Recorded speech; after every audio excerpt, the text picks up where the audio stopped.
संकलित मूल्यमापन सत्र दुसरे इयत्ता 6वी विषय विज्ञान. विज्ञान या विषयाची चाचणी आज आपण सरावासाठी सोडवणार आहोत.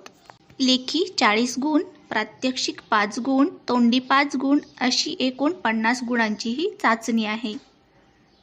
सूचना: ज्या उपप्रश्नांच्या पुढे गुण 2 असे लिहिले आहे ते उपप्रश्न 2 गुणांसाठी आहेत. उर्वरित सर्व उपप्रश्न प्रत्येकी 1 गुणासाठी आहेत. प्रश्न 1.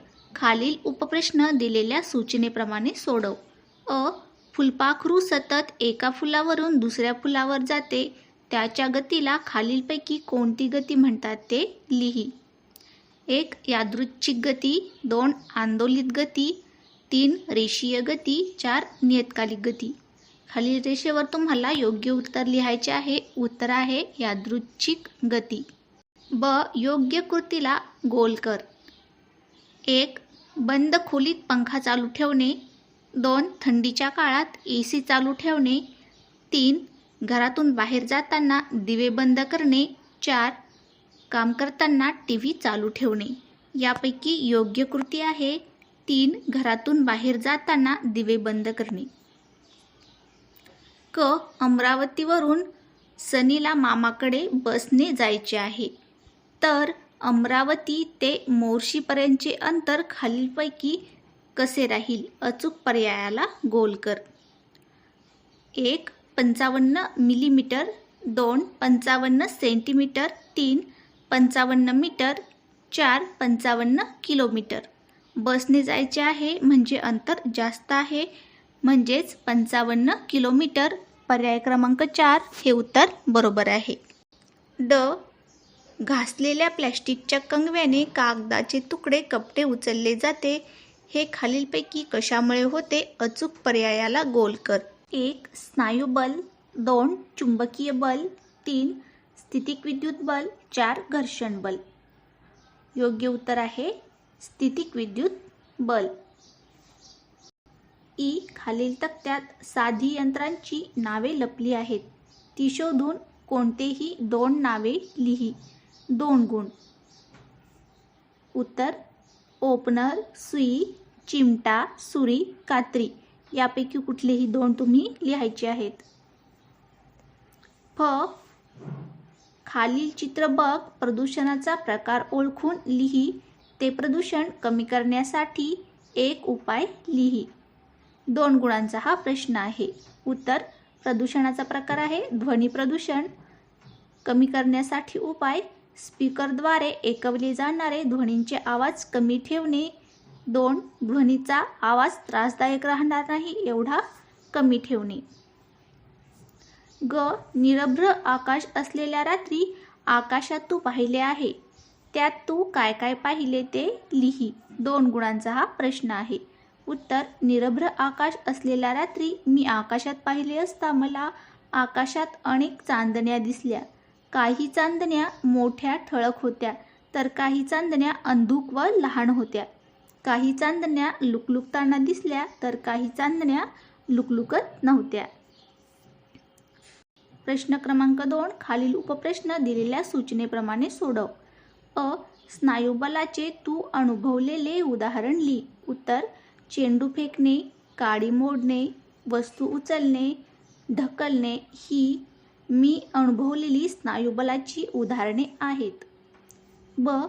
तू सपाट आरशापुढे उभा राहून तुझी प्रतिमा पाहत असताना तुझा उजवा हात वर केल्यावर आरशातील तुझ्या प्रतिमेचा कोणता हात वर झालेला दिसेल? उत्तर: डावा हात. क. रिकाम्या चौकटीत योग्य शब्द लिही. गती. चलन करणाऱ्या सैनिकांची गती. घसरगुंडीवरून घसरणाऱ्या मुलाची गती. घसरगुंडीवरून घसरणाऱ्या मुलाची गती आहे रेषीय गती, तर संचलन करणाऱ्या सैनिकांची गती असेल रेषीय एकसमान गती. ड.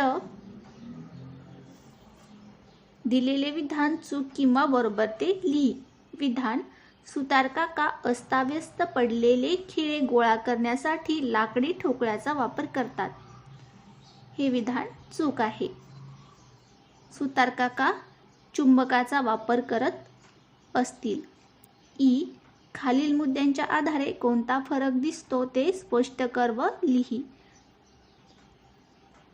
मुद्दा पारंपरिक ऊर्जा स्रोत, अपारंपरिक ऊर्जा स्रोत.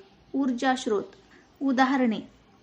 पारंपरिक ऊर्जा स्रोताची उदाहरणे आहेत गाई म्हशींच्या शेणापासून बनवलेल्या गोवऱ्या, वनस्पतींचा पालापाचोळा, लाकूड, कोळसा, पेट्रोल, डिझेल, नैसर्गिक वायू. तर अपारंपरिक ऊर्जा स्रोताची उदाहरणे आहेत सौर ऊर्जा, पवन ऊर्जा, सागरी ऊर्जा, जलविद्युत ऊर्जा, अणुऊर्जा, समुद्राच्या लहरींपासून मिळणारी ऊर्जा. फ. वस्तूवरील गुरुत्वीय बल म्हणजेच त्या वस्तूचे वजन होय. हे विधान सत्य आहे किंवा असत्य आहे हे उदाहरणांसह लिही. 2 गुणांचा हा प्रश्न आहे.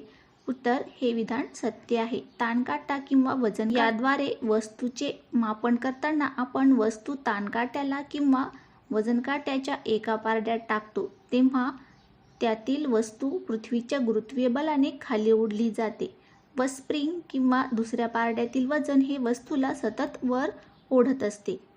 ज्यावेळी स्प्रिंगला ताण किंवा दुसऱ्या पारड्यातील वजन व पृथ्वीचे गुरुत्वीय बल हे समसमान होते त्यावेळी वस्तू किंवा दोन्ही पारडे स्थिरावतात. यावरून वस्तूवरील गुरुत्वीय बल म्हणजे त्या वस्तूचे वजन हे स्पष्ट होते.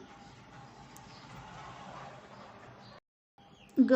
खालील सारणीत यंत्रांच्या प्रकारानुसार वर्गीकरण केले आहे. त्या आधारे रिकाम्या चौकटीत यंत्रांचे प्रकार लिही. 2 गुणांचा हा प्रश्न आहे.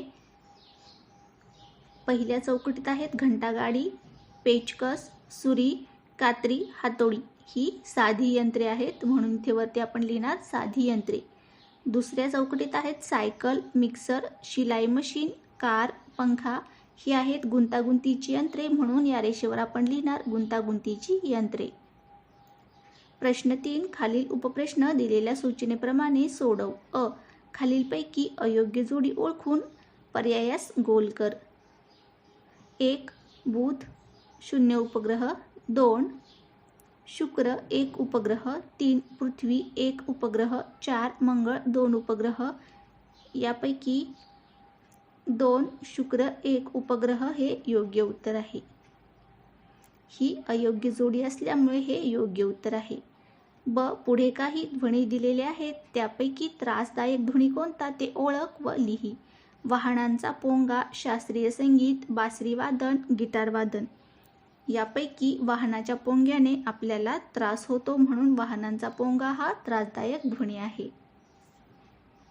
क. सोबतच्या आकृतीतील चुंबकाचा कोणता गुणधर्म दिसतो ते लिही. उत्तर. चुंबकाच्या सजातीय ध्रुवांमध्ये प्रतिकर्षण व विजातीय ध्रुवांमध्ये आकर्षण हा गुणधर्म आपल्याला इथे दिसतो आहे. ड. सूर्यमालेत दिलेल्या ग्रहांची स्थिती योग्य क्रमाने लावून चौकटीत लिही. योग्य स्थिती आहे सूर्य, बुध, शुक्र, पृथ्वी. ई. खालील चित्रातून तुला काय बोध होतो ते लिही.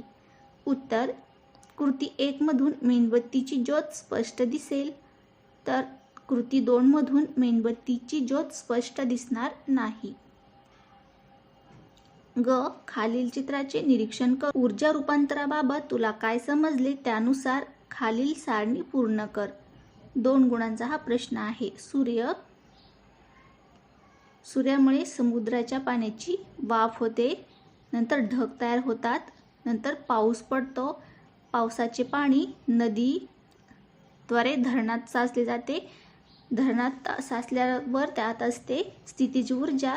स्थितीज ऊर्जेचे गतीज ऊर्जेत रूपांतर करून टर्बाईन फिरवले जातात आणि टर्बाईन फिरवल्यामुळे त्यापासून विद्युत ऊर्जेची निर्मिती केली जाते.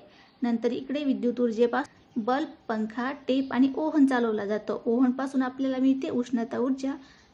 वरती बल्बपासून आपल्याला प्रकाश ऊर्जा, पंख्यापासून गतिज ऊर्जा आणि टेपपासून ध्वनी ऊर्जा मिळते. प्रश्न क्रमांक 4. खालील उपप्रश्न दिलेल्या सूचनेप्रमाणे सोडव. अ. दिलेल्या विधानातील अचूक विधान ओळखून पर्याय क्रमांकास गोल कर. 1. अ. जीवनसत्व डोळ्यांच्या रक्षणाचे कार्य करते. 2. क.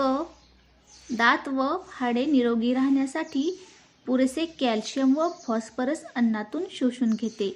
3. ई जीवनसत्व रक्त साकळण्यास मदत करते. 4. के जीवनसत्व पेशीमध्ये चयापचय क्रिया सुरळीत ठेवते. यापैकी बरोबर विधान आहे 1. अ जीवनसत्व डोळ्यांच्या रक्षणाचे कार्य करते. ब. भारतीय शास्त्रज्ञ सर सी व्ही रामन यांनी सादर केलेले प्रकाशाच्या विकिरणासंबंधीचे संशोधन कोणत्या नावाने ओळखले जाते? उत्तर. हे संशोधन रामन परिणाम या नावाने ओळखले जाते. क. खाली इंद्रिय आणि त्यांचे कार्य दिलेले आहे. त्यातील योग्य पर्याय ओळखून दिलेल्या चौकटीत लिही. इंद्रिय: हृदय, कार्य चेतना, फुफ्फुसे श्वसन, जठर रक्ताभिसरण, मेंदू उत्सर्जन. यापैकी योग्य कार्य फुफ्फुसे श्वसन. तू हाताने चेंडू दूर फेकला तेव्हा तुझ्या हाताने तर्फेचे कार्य केले. त्यातील खालीलपैकी कोणता पर्याय योग्य आहे ते लिही. 1. भार टेकू बल. 2. टेकू भार बल. 3. टेकू बल भार. 4. बल टेकू भार. योग्य पर्याय आहे पर्याय क्रमांक 3 टेकू बल भार. 3. ई. पिन होल्डर उलटा धरला की त्यामधील टाचण्या खाली पडत नाहीत. असे का होत असेल ते लिही. 2 गुणांचा हा प्रश्न आहे. उत्तर. पिन होल्डरला चुंबक लावला असल्यामुळे पिन होल्डर उलटा धरला तरी त्यामधील टाचण्या खाली पडत नाहीत. खालील तक्त्यातील मुद्द्यांच्या सहसंबंध ओळखून रिकाम्या चौकटीत लिही. 2 गुणांचा हा प्रश्न आहे. वर्तुळाकार गती आणि आंदोलित गती. 1. वर्तुळाकार मार्गाने असणाऱ्या गतीला वर्तुळाकार गती असे म्हणतात. उदाहरण लिहायचे सांगितले इथे. वर्तुळाकार गतीचं उदाहरणे आहेत घड्याळाच्या काट्यांचे फिरणे, पंखा फिरणे, आकाश पाळणा. इकडे आहे आंदोलित गती. आंदोलित गतीची व्याख्या इथे आपल्याला लिहायची आहे. आंदोलनामुळे प्राप्त होणाऱ्या गतीला आंदोलित गती असे म्हणतात. उदाहरणार्थ पक्ष्यांच्या पंखांची गती, हालचाल, घड्याळाचा फिरणारा लंबक. ग. एखादे ताट जमिनीवर पडले असता खूप मोठा आवाज होतो. तो बंद करण्यासाठी आपण काय करतो? असे केल्याने काय होते ते लिही. 2 गुणांचा हा प्रश्न आहे. उत्तर. एखादे ताट जमिनीवर पडले असता खूप मोठा आवाज होतो तेव्हा आपण ताटाला लगेच दाबतो किंवा उचलून घेतो. असे केल्याने ताटाचे होत असलेले कंपन बंद होते व ताटाचा ध्वनी कमी होतो.